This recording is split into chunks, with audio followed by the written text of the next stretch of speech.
유시간자 TV 오늘 영상은 4급 선정한자 13번째 시간으로 10개 글자를 보도록 하겠습니다. 세울 건을 보겠습니다. 세울 건은 길게 걸을 인과 붓율이 합해진 글자입니다. 길게 걸을 인은 단일 행의 왼쪽 부분만을 그린 조금 걸을 척에서 획을 길게 늘여 그린 붓수입니다.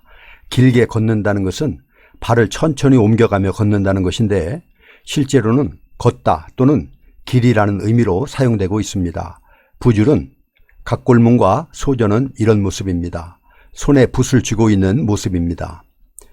붓의 아래쪽에는 붓의 털을 세 가닥으로 그렸습니다. 그래서 세울 건은 길에서 손에 붓을 쥐고 무엇인가를 그리는 모습입니다. 아마도 길의 설계도나 아니면 세워질 건물의 설계도일 것입니다. 설계도가 있어야 건물을 세울 수 있는 것이므로 세우다, 일으키다의 의미입니다. 건설은 건물, 설비, 시설 등을 만들어 세우는 것을 말하며 재건은 무너진 것을 다시 일으켜 세우는 것을, 건국은 나라를 세우는 것이고 창건은 처음으로 세우는 것을 뜻하는 말입니다. 연고, 고를 보겠습니다. 연고, 고는 옛 고와 칠복이 합해진 글자입니다. 여기서 칠복은 글얼문의 속자로 쓰였습니다. 연고, 고는 옛날에 기록된 글을 보면 현재 일어나는 일의 연고를 알 수 있다는 의미입니다. 연고, 까닭 등의 의미이고 그 외에 옛날, 친한 친구 등의 의미로도 사용이 됩니다.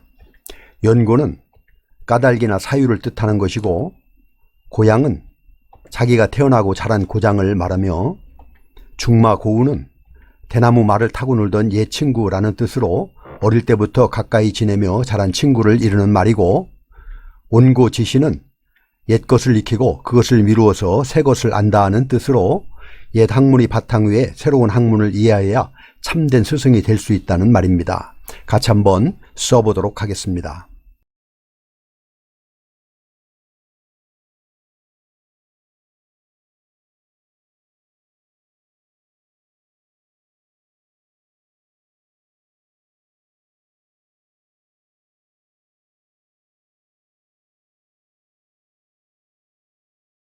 옛 구를 보겠습니다. 옛 구는 풀초와 새추, 절구구가 합쳐져서 만들어졌습니다.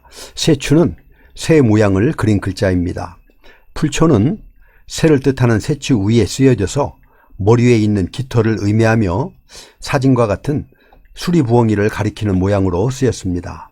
절구구는 양손을 아래로 뻗어 무언가를 감싸고 있는 모습을 그린 것인데 절구의 모양에서 수리부엉이의 둥지를 나타내고 있고 음으로도 쓰이고 있습니다. 그래서 옛구는 원래 둥지 위에 앉아있는 부엉이나 올빼미를 나타내는 글자였는데 오렐구와 음이 같아서 옛날, 오래되다 라는 뜻으로 가차되어 사용되는 글자입니다. 여기에서 가차에 대해서 잠시 살펴보도록 하겠습니다.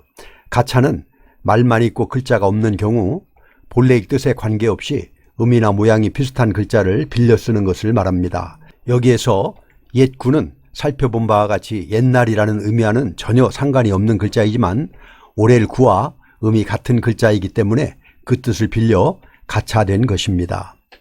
친구는 오래 두고 가깝게 사귄 벗을 의미하며 구면은 이전부터 알고 있는 사람을 말하고 송구영시는 묵은 해를 보내고 새해를 맞는다는 뜻이며 산천의구는 경치가 옛 모습 그대로 변하지 않은 것을 뜻하는 말입니다. 오렐구를 보겠습니다. 오렐구는 사람의 등에 뜸을 뜨는 모양의 글자입니다. 그래서 원래는 뜸질을 의미하는 글자였는데 뜸에 약효가 스며드는 것이 오래 걸린다고 해서 또는 뜸에 상처가 오래 간다고 해서 오래다, 길다 라는 의미가 되었습니다. 그래서 사람의 등에 뜸을 뜨는 모양의 오렐구 밑에 불화를 넣어서 뜸을 뜨다 라는 의미의 뜸구를 다시 만들게 되었습니다.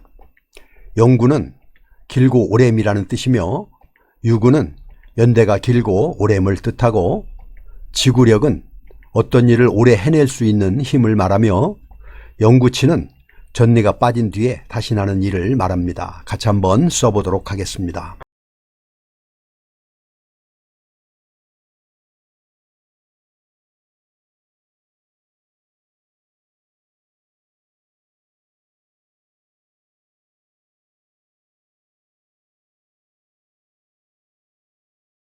활궁을 보겠습니다. 활궁은 굴곡이 있는 활의 모양을 그린 글자입니다. 활이 꾸불꾸불한 이유는 탄력을 높이려고 얇게 쪼갠 여러 조각의 나무를 겹쳐 붙였기 때문입니다. 활 또는 활 모양을 의미합니다. 궁술은 활을 쏘는 온갖 기술을 말하며 궁수는 활을 쏘는 사람을, 양궁은 서양 활이라는 뜻이고 궁시는 활과 화살을 말합니다. 붉을단을 보겠습니다. 붉을단은 우물정에 점이 하나 찍혀 있는 모습입니다. 우물정은 우물처럼 깊숙이 판 광산의 입구를 그린 것으로 점은 그곳에서 캐낸 광물을 상징하는 지사부호입니다. 이것은 주사 또는 단사라고 불리는 붉은색의 광물을 의미하는데 장생불로를 위하여 중국인들이 먹었던 아주 귀한 것이었습니다. 그래서 붉을탄은 정교하게 만든 알약이나 가리약을 부를 때 아직도 쓰이는 글자입니다. 주사가 붉은 빛이었기 때문에 붉다, 붉은 빛의 의미이고 정성스럽다, 약 등의 의미도 가지고 있습니다. 단장은 얼굴, 머리, 옷차림 등을 곱게 꾸미는 것이며 단심은 속에서 우러나오는 정성스러운 마음이고 단청은 집의 벽, 기둥, 천장 등의 여러 가지 빛깔로 그림과 무늬를 그리는 것이며 단색은 붉은색을 말합니다. 같이 한번 써보도록 하겠습니다.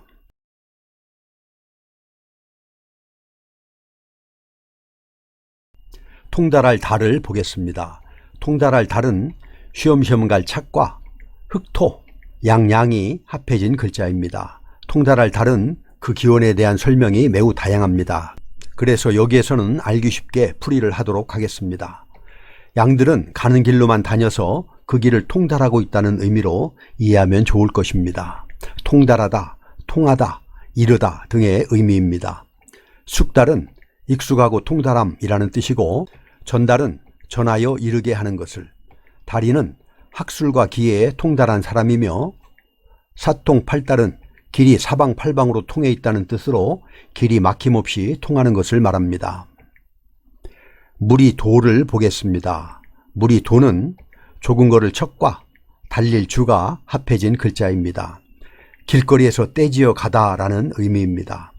무리, 제자, 헛되이, 보람없이 등의 뜻입니다.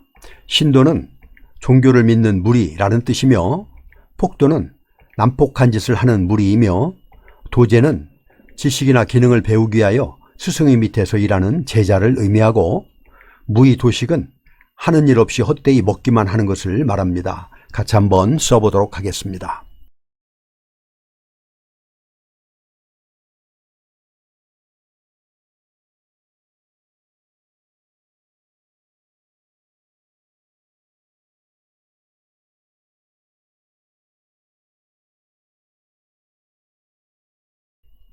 익힐련을 보겠습니다.